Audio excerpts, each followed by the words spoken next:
Welcome to this week's edition of the Central NewsWatch Weekend Sports Report. I'm your host, Ryan Rogers, and we're going to have highlights of high school football action from the Kittitas Valley, starting with the big one from last night at Andreotti Field in Ellensburg, with the Ellensburg Bulldogs hosting the Prosser Mustangs. Number 2 Prosser Mustangs taking on the number 3 Ellensburg Bulldogs, and this will be a classic. Opening kickoff, Prosser's Noah Flores takes him to the 10-yard line, and he runs through everybody untouched. He goes all the way, 90 yards, and a Prosser touchdown. They're on the board early. Extra point is blocked. They're up 6-0. Ensuing drive, Ellensburg's Donnie Ellerson connecting with Bryce Helgeson. Good for a first down, leading to a field goal. Cuts the lead in half. Then Prosser answers. Tanner Bolt goes deep. Finds Case and Blair. 64 yards in the score. Blair's spike costing his team 15 yards. On the kickoff, 13-3 after 1. Then Ellerson connecting with Xander Orihudos, 24-yard touchdown, 13-10. Then third quarter, Prosser up 20-13. Bolt looking for another score, but Helgeson picks it off in the end zone, keeping the Bulldogs in the ball game. They go on to tie the game late in the fourth quarter, and they get a touchdown in overtime, hold off the Mustangs to win 27-26 in one that we remember for years to come. It was a big come-from-behind win for the Bulldogs. They improved to 7-0 on the season. In that game last night, Donnie Ellersick finished the night 21 of 35 for 251 yards, 2 touchdowns, 2 interceptions, and was the leading rusher in the game with 58 yards on 15 carries, including the game-winning touchdown in overtime. Bryce Helgeson, big night for him, 11 catches for 158 yards, and on the defensive side, he picked off 2 passes, including that big one in the third quarter that kept Ellensburg in the ballgame. Xander Orihudos, good night for him. 5 catches, 56 yards, and the touchdown in the first half. And Seth Walker, 3 catches, 31 yards, including that touchdown in the fourth quarter to tie the game.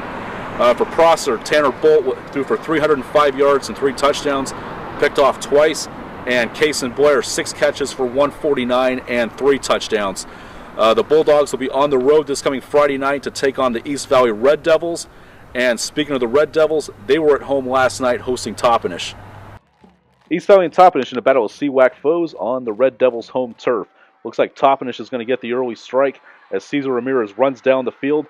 But then Alex Hampton, in a little Cam Chancellor-style punch-out, turns a touchdown into a touchback. And then East Valley will take it back all the way. Lucas Juarez lobs it to Evan Fisher into the end zone. Touchdown, Red Devils, and a 6-point lead. But then on the extra point, Toppenish's Sal Godina blocks the kick, keeps it a 6-point ball game. The Wildcats get it but have to punt, and then some craziness here. The ball goes off the leg of one of the Red Devils. Toppenish's Christopher Campos lands on it. They get the ball, but Toppenish ends up losing to East Valley by 3 scores. With last night's win, the Red Devils are 3-4 on the season and 3-3 in conference play. Game time is at 7 o'clock at Earl Barden Field in Yakima. If you're going to be down there, you don't want to miss that one. Another high school football action, the Kittitas Coyotes. They were hosting Warden last night. Here's the highlights of that game. Kittitas trying to get their second win of the season at home against the Warden Cougars. Second quarter down by 12. Visitors threatening again when Tanner Scone, flushed out of the pocket, tries to send it downfield. But Brian Arnold is there for the Coyotes. Then in the second period, Kittitas' Jerome Leo almost across, but the ball is loose. Jerome able to gather in his own fumble and get into the end zone. Just before half, it's 12-8, and Warden again trying to add on another score. But again, the Coyotes have other ideas. Caleb Harris with the interception. Unfortunately, that's as good as it would get for Kittitas. They lose by 25. Another tough loss for the Coyotes. It's been a rough season for them. They dropped to 1-6 on the year, 0-3 in conference play, and next week they will be at Lake Roosevelt, who is 2-4 and 0-3 in conference play. In other high school football action, the Cleon Warriors, they were hosting Goldendale last night, and they had a 31-14 lead going into the fourth quarter, but they could not hang on, losing a tough one, 35-31. They dropped to 1-6 on the season. They'll be down in Cowiche on Friday night to take on the Highland Scotties, who are 0-7 on the season. We're going to take a quick break here. Here's an upcoming look at the Central Washington athletics schedule.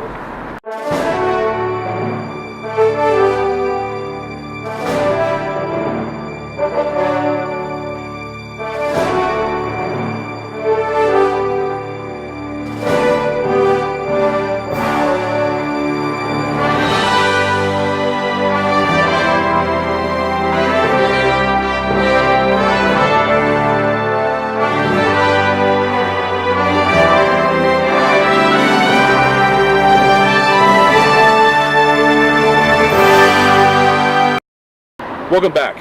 The Central men's rugby team is at home this weekend hosting the Northwest Rugby Sevens. Here's some highlights of Central men's rugby against Boise State. Central Washington Wildcats men's rugby team hosting the Northwest Rugby Sevens at the Wildcats home pitch today. Early on, Central with the early lead, and they add on to it, making it 12-0.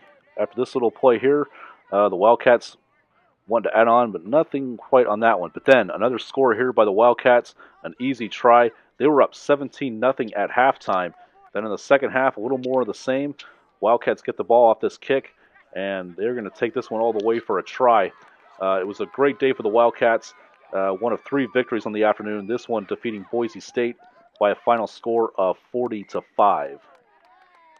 The Northwest Rugby Sevens continue tomorrow. For updates, you can check out wildcatsports.com. We'll also post scores and updates as they become available. We're going to take another quick break. Here's an upcoming look at the high school sports schedule in the Kittitas Valley.